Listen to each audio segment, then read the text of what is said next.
আসসালামু আলাইকুম। এইচএসসি ২০২৪ শিক্ষার্থীবৃন্দরা, তোমাদের পরীক্ষা স্থগিত ঘোষণা করা হয়েছে। তোমরা এ বিষয়ে অনেকেই জানো। তবে অনেকের মধ্যেই নানা রকমের প্রশ্ন আছে যে কোন কোন বোর্ডের এই পরীক্ষা স্থগিত ঘোষণা করা হলো। তো এই বিষয়ে বিস্তারিত কথা বলবো। আর এটি যেটা হলো, স্থগিত হওয়ার বিষয়টি তোমাদের জন্য ভালো হলো নাকি খারাপ হলো সে বিষয়েও কিছু কথা বলবো। অনেকেই কিন্তু খুশি আছেন এইভাবে যে তাদের পরীক্ষার জন্য আরও কিছুটা সময় পেল পড়াশোনার জন্য।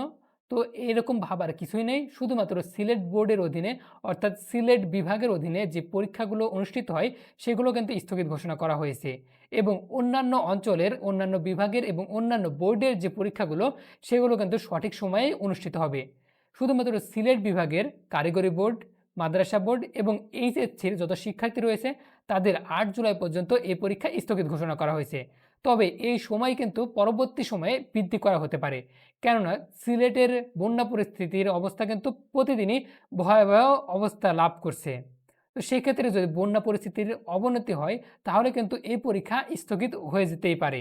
এ বিষয়ে বৃহস্পতিবার ২০ জুন আন্তঃশিক্ষা বোর্ড সমন্বয় কমিটির সভাপতি এবং ঢাকা মাধ্যমিক ও উচ্চ মাধ্যমিক শিক্ষা বোর্ডের চেয়ারম্যান অধ্যাপক তপন কুমার স্বাক্ষরিত পরীক্ষা স্থগিতের আদেশ জারি করা হয়েছে।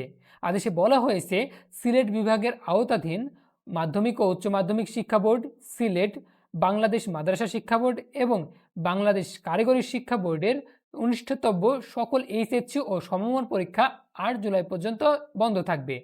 তবে পরবর্তীতে কী আপডেট আসবে সে বিষয়ে কিন্তু তোমাদেরকে জানিয়ে দেওয়া হবে। তাই অবশ্যই চ্যানেলটি সাবস্ক্রাইব করে পাশে থাকা বেল বাটনটি প্রেস করে রাখবে।